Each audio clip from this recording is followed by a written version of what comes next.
አቤኔዘር ነው መዝሙራችን እየረዳን ነው አምላካችን ፊታችን በራ በደስታ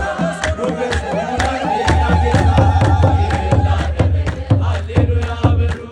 እግዚአብሔር ታማኝ ነው ሁልጊዜ በቃሉ ሙሽራ ሙሽሪት እንኳን ደስ አላችሁ ያዕቆብ አምላክ የማይሆን መስሎ የታየን እግዚአብሔር ሁሉ ስላየን